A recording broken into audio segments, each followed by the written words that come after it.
এই যে ভাইয়া, আমাকে কি একটু উইন্ডো সিটটা দিতে পারবেন? এটা তো আমার সিট, আপনাকে কেন দেব? আপনি আপনার সিটে গিয়ে বসুন। না মানে আপনার পাশের এই সিটটা আমার। আমি উইন্ডো সিট ছাড়া আনকমফোর্টেবল ফিল করি, আর আজকে উইন্ডো সিটটা কপালে রইলো না। আমি নিজেও উইন্ডো সিট ছাড়া বসি না, তাই আমি এই সিটটা ছাড়তে পারবো না, দুঃখিত। আপনি কেমন মানুষ বলুন তো? দেখছেন একটা মেয়ে আপনার কাছে সাহায্য চাচ্ছে আর আপনি বলছেন পারবে না। আপনি যাই বলুন না কেন, আমি সিটটা ছাড়তে পারবো না, তাই এ বিষয়ে আর কোনো কথা না বললেই ভালো হয়। মেয়েটি কিছু বলতে যাচ্ছিল, তখনই বাস কন্ডাক্টর বাসে উঠে সবার উদ্দেশ্যে বলে, আসলে গৌরীপুর রাস্তায় আজকে আন্দোলন চলছে, তাই আজকে সেই রোডে কোনো বড় গাড়ি মানে বাস ট্রাক চলাচল করতে পারবে না। আমরা এটা এখনই খবর পেয়েছি, তাই আমাদের গাড়িও আজকে গৌরীপুর যাবে না। সবাই বাস থেকে নেমে পড়ুন, কাউন্টারে গিয়ে টিকিট দেখালেই আপনাদের ভাড়া ফিরিয়ে দেওয়া হবে। কাজ সেরেছে। প্রথমবার বাস দিয়ে গ্রামের বাড়ি যাব বলে বাসে উঠলাম, আর এখন এ অবস্থা হলো। এখন ভাবছি ড্রাইভারকে কি বলবো যে আমার গাড়িটা নিয়ে আসতে। না, গাড়ি নিয়ে গেলে যদি আবার ঝামেলায় পড়ি। না, একটা কাজ করি, বাইক নিয়ে যাই। কিন্তু যে শীত পড়েছে, বাড়িতে যেতে লাগবে 6 থেকে 7 ঘন্টা। আর এই 6 থেকে 7 ঘন্টা যদি বাইক চালাই, তাহলে আমি এই পৃথিবীতে থাকতে পারবো কি না সন্দেহ। এমনিতেই বাবা মায়ের ওপর রাগ উঠে আছে, আর এখন রাগ আরও বেশি হচ্ছে। কেন রাগ উঠে আছে তা আপনাদের পরে বলবো। আমি তখন আর কিছু না ভেবে সোজা বাড়ির দিকে চলে এলাম। বাড়িতে এসে বাইকটা নিয়ে যখনই বেরোতে যাব, তখনই মনে পড়লো আমি তো আমার টিকিটের টাকাটা বাস কাউন্টার থেকে নিতেই ভুলে গিয়েছি। তখন আমি বাস কাউন্টারের দিকে গেলাম। গিয়ে যখনই বাইক পার্ক করে যখনই ভেতরে যাচ্ছিলাম, তখনই দেখি কাউন্টারের বাইরে ওই মেয়েটি দাঁড়িয়ে আছে, যে বাসের মধ্যে সিট নিয়ে আমার সাথে তর্ক করছিল। আমি আগে ভেতরে গিয়ে টিকিটের টাকাটা নিয়ে আসলাম। তারপর বেরিয়ে দেখি মেয়েটি এখনও দাঁড়িয়ে আছে। তারপর মেয়েটিকে গিয়ে জিজ্ঞেস করলাম, কি ব্যাপার, এখানে দাঁড়িয়ে আছেন কেন? কেন? আমি এখানে দাঁড়িয়ে থাকলে কি আপনার সমস্যা? আরে আমি কি সেটা বলেছি? আপনার ইচ্ছা, আপনি কোথায় দাঁড়িয়ে থাকবেন। আচ্ছা, একটা হেল্প করবেন? কি হেল্প? আসলে আমি প্রথমবার একা একা আমার গ্রামের বাড়ি যাচ্ছি, বাস তো যাবে না। এখন কিভাবে যাব সেটা যদি বলতেন তাহলে।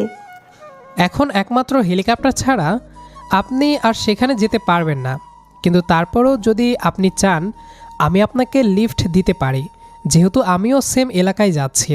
যদি আপনি ঠান্ডা বাতাস কন্ট্রোল করতে পারেন তবে।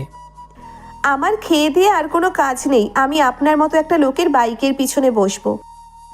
তাহলে কি আর করবেন, দাঁড়িয়ে থাকুন। এই বলে আমি বাইকে বসে বাইক স্টার্ট দিতেই মেয়েটি বলে ওঠে, আচ্ছা আচ্ছা দাঁড়ান, আমাকেও নিয়ে যান। তারপর মেয়েটা আমার পেছনে উঠে বসলো। আমি বাইক স্টার্ট দিয়ে যাওয়া শুরু করলাম।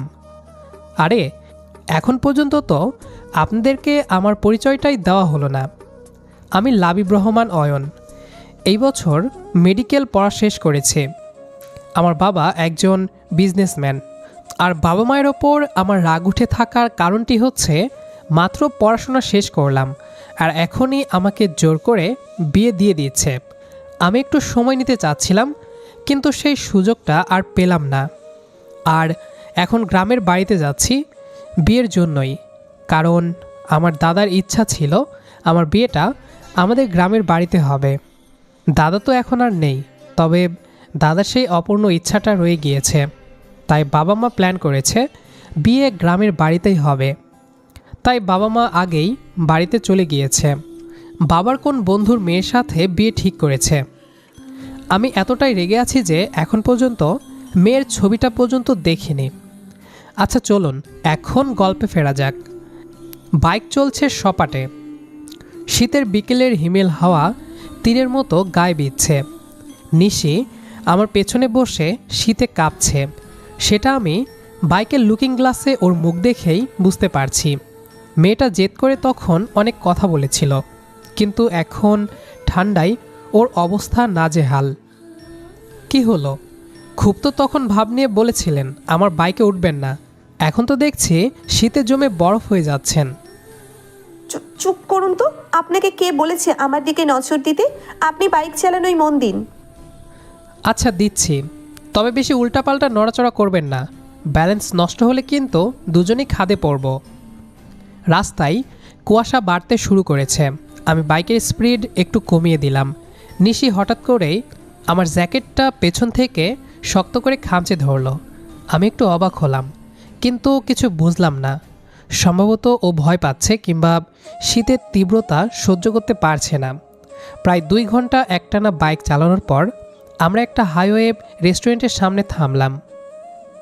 নামুন, একটু চা খেয়ে নিন, না হলে তো আপনি গন্তব্যে পৌঁছানোর আগেই আইসক্রিম হয়ে যাবেন।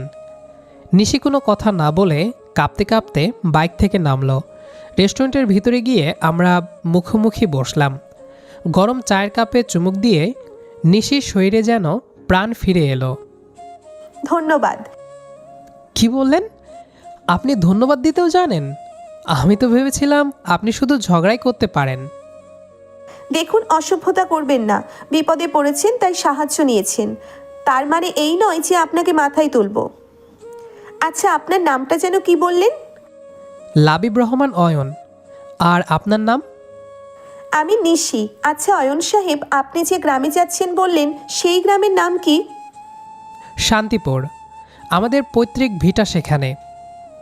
নিশি একটু চমকে উঠল। ওর চোখের দৃষ্টিতে কেমন যেন একটা সন্দেহ বা বিস্ময় খেলে গেল। শান্তিপুর? আপনিও শান্তিপুর যাচ্ছেন? হ্যাঁ, কেন? আপনিও কি সেখানে? হ্যাঁ, আমার এক আত্মীয়র বাসা সেখানে। চা খাওয়া শেষ করে আমরা আবার যাত্রা শুরু করলাম। তবে এবার নিশি আগের মতো দূরত্ব রেখে বসলো না। ঠান্ডার হাত থেকে বাঁচতে ও একটু ঘেঁষে বসল। অদ্ভুত এক ভালো লাগা কাজ করছিল মনে, কিন্তু পরক্ষণেই মনে পড়ল আমি তো বিয়ে করতে যাচ্ছি বাবার বন্ধুর মেয়ে, যাকে আমি চিনিই না। মনের ভেতর আবার একটা বিষণ্ণতার দানা বাঁধল। রাত প্রায় 8টা। আমরা গ্রামের কাছাকাছি পৌঁছে গিয়েছি। মেঠো পথ ধরে বাইক এগোচ্ছে। হঠাৎ নিশি বলল, এই যে শুনুন, ওই যে সামনে বড় গেটওয়ালা বাড়িটা দেখছেন না, ওইখানে আমাকে নামিয়ে দিন। আমি বাইক থামালাম, কিন্তু অবাক হওয়ার বিষয় হলো নিশি যে বাড়ি কথা বলছে সেটা তো আমাদের বাড়ির ঠিক পাশের বাড়ি, অর্থাৎ আমার হবু শ্বশুরবাড়ি হওয়ার কথা যে গ্রামে। নিশিও সেখানেই নামছে। আপনি এই বাড়িতে যাবেন? হ্যাঁ, কেন? কোনো সমস্যা? না, মানে এটা তো চৌধুরী ভিলা। আপনি এদের কি হন? সেটা জেনে আপনার কাজ নেই। অনেক ধন্যবাদ পৌঁছে দেওয়ার জন্য। নিশি ব্যাগ নিয়ে গটগট করে ভেতরে ঢুকে গেল। আমি কিছুক্ষণ সেদিকে তাকিয়ে থেকে নিজের বাড়ির দিকে বাইক ঘোরালাম। বাড়িতে ঢুকতেই মা আর বাবা এক চোট নিলেন দেরি করার জন্য। অয়ন, এত দেরি করলি কেন? আমরা কত চিন্তা করছিলাম। তুই তো আসলি, কিন্তু শুনলাম তোর হবু বউ নাকি আজ ঢাকা থেকে একাই রওনা দিয়েছে। ও এখনও পৌঁছলো কি না কে জানে। কি বলছো মা? মেয়ে একা আসছে মানে? তার বাড়ির লোক কোথায়? আরে ওর বাবা তো আমার সাথেই এখানে। মেয়ে জেদ ধরলো একাই আসবে। বাসে আমার আসার কথা ছিল, কিন্তু বাস নাকি বন্ধ। আমার মাথায় হঠাৎ বিদ্যুৎ খেলে গেল। বাসে সিট নিয়ে ঝগড়া, তারপর আমার বাইকে করে আসা, শান্তিপুর গ্রামের নামা। তবে কি? আমি দ্রুত বাবাকে জিজ্ঞেস করলাম, বাবা, তোমার বন্ধুর নাম যেন কি, আর ওনার মেয়ের নাম? কেন, বিকেলে তোকে ফোনে বললাম না আমার বন্ধু আরশাদ চৌধুরী আর তার মেয়ের নাম নিশি? আমি নিজের জায়গায় স্থবির হয়ে দাঁড়িয়ে রইলাম। তার মানে যে মেয়েটার সাথে পুরো রাস্তা ঝগড়া করতে করতে এলাম, সেই আমার হতে যাওয়া হবু বউ? বাবার মুখে নিশি নামটা শোনার পর আমার পায়ের তলা থেকে মাটি সরে যাওয়ার উপক্রম। পুরো রাস্তা যাকে আমি খেপালাম, যার সাথে বাসে সিট নিয়ে যুদ্ধ করলাম, সেই আমার হবু বউ? ভাবতেই কপালে বিন্দু বিন্দু ঘাম জমতে শুরু করলো। কি রে অয়ন, ওভাবে মূর্তির মতো দাঁড়িয়েছিস কেন? যা, ফ্রেশ হয়ে নে। একটু পর আরশাদ সাহেব ওনার পরিবার নিয়ে এ বাড়িতে আসবেন। আজই তোদের আংটি বদল হওয়ার কথা। আমি কোনো মতে নিজের রুমে গিয়ে ধপাস করে বিছানায় বসলাম। একদিকে মেজাজ খারাপ হচ্ছে যে নিশি আমাকে চিনেও কিছু বলেনি, অন্যদিকে ভয় লাগছে যে নিশি যদি এখন সবার সামনে বাসের ঝগড়ার কথা বলে দেয় তবে আমার ইজ্জত আর থাকবে না। রাত 9টা বাজে। ড্রয়িং রুমে হাসাহাসির শব্দ শোনা যাচ্ছে। আরশাদ আঙ্কেলরা চলে এসেছেন। মা এসে আমার দরজায় টোকা দিলেন। অয়ন, বের হ বাবা, সবাই তোর জন্য অপেক্ষা করছে। আমি কাচুমাচু হয়ে ড্রয়িং রুমে গেলাম। মাথা নিচু করে সোফায় বসতেই বাবার বন্ধু আশরাদ আঙ্কেল বলে উঠলেন, এই তো আমাদের হবু জামাই, মাশাল্লাহ, ছবিতে যা দেখেছি বাস্তবে তার চেয়েও সুদর্শন। কিরে বন্ধু, ছেলের তো রাজপুত্রের মতো চেহারা। আমি লজ্জা পাওয়ার ভান করে একটু হাসলাম, কিন্তু আমার চোখ খুঁজছে নিশিকে। ঠিক তখনই ঘর জুড়ে এক অদ্ভুত মিষ্টি সুবাস ছড়িয়ে পড়ল। তাকিয়ে দেখি নীল রঙের একটা জামদানি শাড়ি পরে নিশি ঘরটিতে প্রবেশ করছে। মাথায় ওড়না টানা, হাতে কাচের চড়ি। বাসের সেই উস্কো খুস্কো মেয়েটার সাথে এই রূপসী মেয়েটার কোনো মিল নেই। নিশি সবার সামনে এসে সোফায় বসল। ওর চোখ আমার দিকে পড়তেই ও মৃদু হাসল। সেই হাসিতে যেন একটা বিজয়ের ছোঁয়া ছিল। আসসালামু আলাইকুম। সবাই সালামের উত্তর দিল। মা নিশিকে আদর করে পাশে বসালেন। নিশিমা, তোমার আসতে কোনো কষ্ট হয়নি তো? শুনলাম বাস নাকি বন্ধ ছিল। নিশি চট করে আমার দিকে এক নজর তাকালো। আমার তখন মনে হচ্ছে যেন কোনো অপরাধী কাঠগড়ায় দাঁড়িয়ে আছি। না আন্টি, খুব একটা কষ্ট হয়নি। আসলে পথে এক ভদ্রলোকের সাথে দেখা হয়ে গিয়েছিল, তিনি আমাকে বাইকে করে একদম গাড়ির গেট পর্যন্ত পৌঁছে দিয়েছেন। যদিও শুরুতে তিনি সিট নিয়ে আমার সাথে ঝগড়া করেছিলেন, কিন্তু পরে বুঝলাম মানুষটা মনে হয় ততটাও খারাপ না। বাবা আর আরশাদ আঙ্কেল হেসে উঠলেন। তাই নাকি? কে সেই দয়ালু লোক? তাকে তো আমাদের ধন্যবাদ দেওয়া উচিত। নিশি এবার সরাসরি আমার চোখের দিকে তাকিয়ে বাঁকা হেসে বলল, সেই দয়ালু লোকটা তো খুব কাছেই আছে আঙ্কেল। কেন অয়ন ভাইয়া, আপনি কি তাকে চেনেন? পুরো ড্রয়িং রুমে পিনপতন নীরবতা। মা বাবা অবাক হয়ে আমার দিকে তাকালেন। তার মানে তোদের আগে থেকে দেখা হয়েছে? অয়ন, তুই তো বললি না যে নিশিকে নিয়ে এসেছিস? আসলে মা, আমি জানতাম না যে ওই নিশি এই নিশি, মানে ওর পরিচয় তো তখন জানতাম না। সবাই হো হো করে হেসে উঠল। আরশাদ আঙ্কেল বললেন, এ তো দেখি সিনেমার গল্প। বিয়ের আগেই জামাই বউয়ের দেখা হয়ে গেছে। বড়রা যখন কথাবার্তায় ব্যস্ত তখন নিশি আমার দিকে তাকিয়ে ইশারায় বারান্দার দিকে যাওয়ার ইঙ্গিত করল। আমি একটু সুযোগ বুঝে বারান্দায় গেলাম। নিশি আগে থেকেই সেখানে দাঁড়িয়েছিল। চাঁদের আলোয় ওকে আরও মায়াবী লাগছে। আপনি জানতেন আমি অয়ন? প্রথমে জানতাম না, কিন্তু যখন আপনি বললেন আপনার নাম অয়ন আর আপনি শান্তিপুর যাচ্ছেন, তখনই বুঝেছিলাম, কারণ আমার বাবা আপনার বাবার ছবি আমাকে দেখিয়েছিলেন। তাহলে বাসে সিট নিয়ে ওরকম নাটক করার মানে কি ছিল? আর বাইকে আসার সময়ও তো একবার বলতে পারতেন। নিশি আমার দিকে এক ধাপ এগিয়ে এলো। ওর গলার স্বর এবার একটু নরম, একটু রোম্যান্টিক। কেন বলবো? আপনার অহংকার একটু ভাঙতে চেয়েছিলাম। ভেবেছিলাম আপনি একা ডাক্তার বলে খুব ভাব দেখাবেন। আর তাছাড়া অচেনা অয়ন ভাইয়ার সাথে ঝগড়া করার মজাটাই আলাদা ছিল। তবে সত্যি বলতে, বাইকের পিছনে বসে আসার সময় আপনার জ্যাকেটটা যখন ধরেছিলাম, তখন কেন জানি মনে হচ্ছিল আপনিই আমার সেই মানুষ। নিশির মুখে এমন সরাসরি কথা শুনে আমি থমকে গেলাম। যে মেয়েটা একটু আগে রণচণ্ডী ছিল, সে এখন একদম শান্ত এক নদী। তার মানে আপনি এই বিয়েতে রাজি? আপনি রাজি থাকলে আমার কোনো আপত্তি নেই, তবে শর্ত একটাই, বিয়ের পর কিন্তু সবসময় উইন্ডো সিটটা আমার হবে। আমি ওর কথা শুনে হো হো করে হেসে ফেললাম। আমার সব রাগ বিরক্তি এক নিমিষেই ধুয়ে মুছে গেল।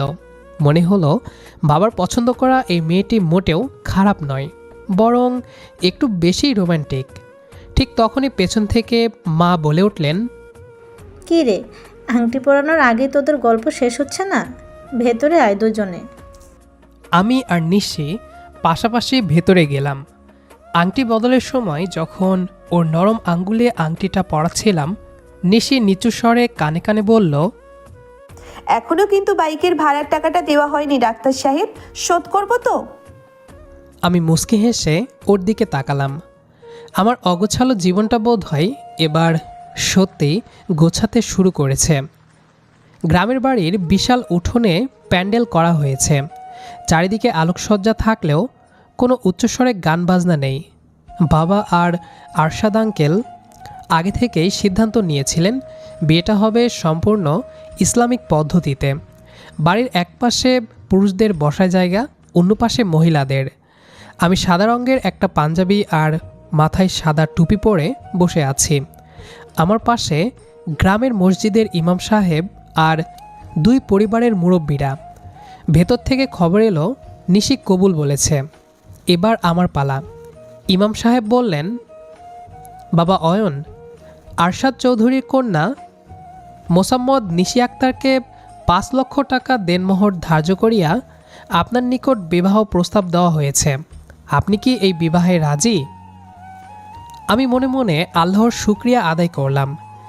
যে জেদ নিয়ে গ্রামে এসেছিলাম সেই জেদ এখন ভালোবাসায় রূপ নিয়েছে। আমি ধীরস্থির সুরে 3 বার বললাম, আলহামদুলিল্লাহ কবুল।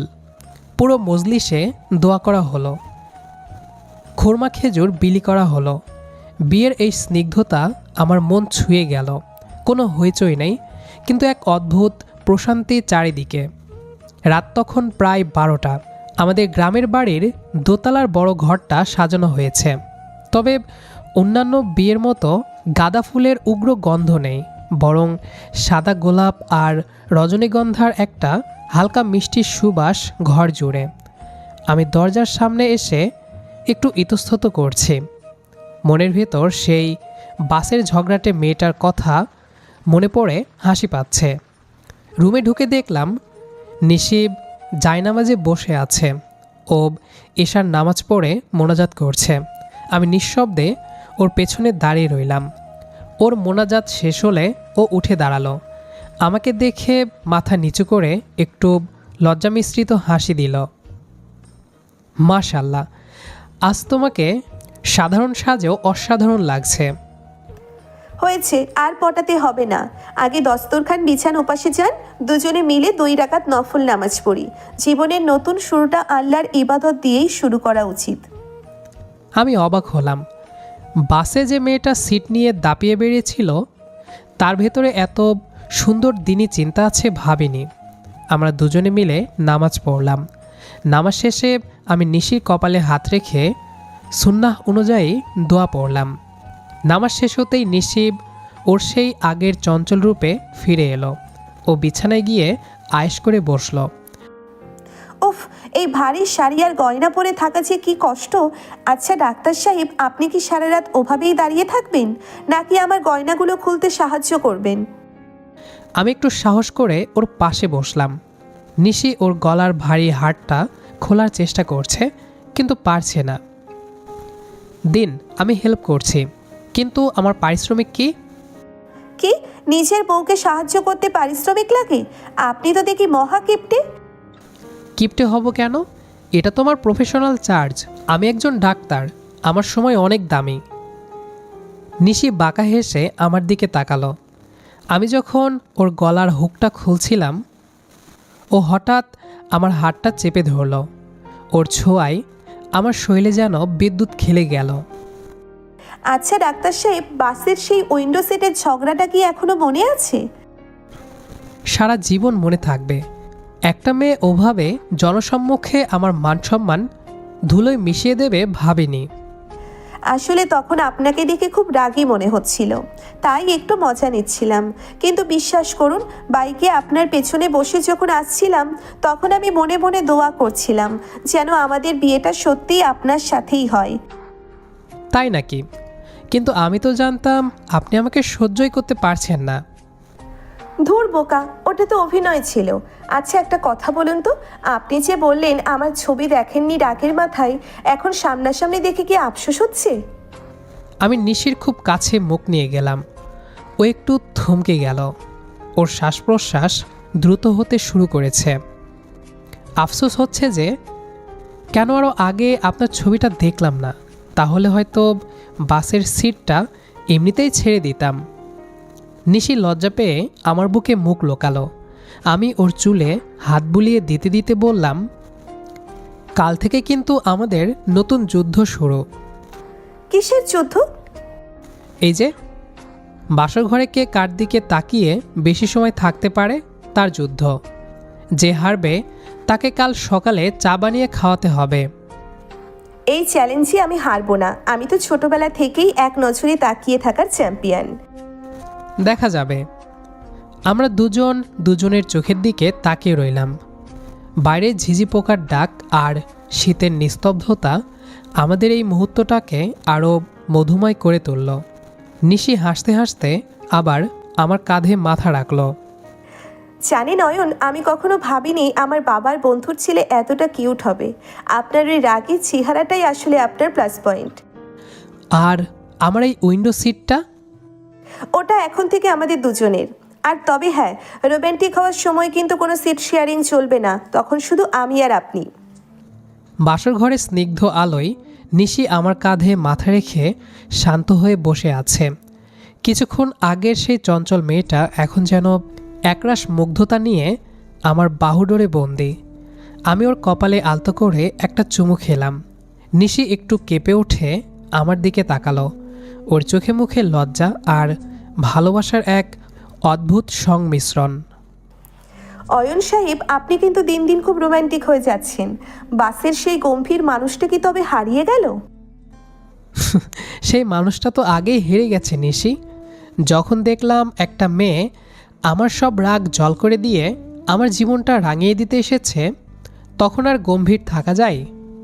নিশি আমার হাতের আঙ্গুল নিয়ে খেলা করতে করতে মৃদুস্বরে বলল, জানেন, ছোটবেলা থেকেই আম্মু বলতো যার সাথে তোর ঝগড়া বেশি হবে তাকেই তুই সবচেয়ে বেশি ভালোবাসবি। আজ মনে হচ্ছে কথাটা খুব সত্যি। আমাদের শুরুটা হয়েছিল যুদ্ধ দিয়ে, আর এখন দেখুন। আমি নিশির চিবুক ধরে মুখটা একটু উঁচু করলাম। ওর কাজল কালো চোখের গভীরে হারিয়ে যেতে কার না ইচ্ছে করে। আমাদের এই শুরুটা যেন আজীবন এমনই থাকে নিশি। ডাক্তার হিসেবে আমি হয়তো অনেক সময় তোমাকে দিতে পারবো না, কিন্তু যখনই সাথে থাকবো তোমাকে রাজকন্যার মতোই রাখবো। রাজকন্যা হতে চাই না গো, আমি শুধু আপনার সেই একগুঁয়ে বউ হয়ে থাকতে চাই, যে প্রতিবার বাসে কিংবা বিমানে আপনার উইন্ডো সিটটা কেড়ে নেবে, আর আপনি মুখে বিরক্তি দেখালেও মনে মনে আমাকেই ভালোবাসবেন।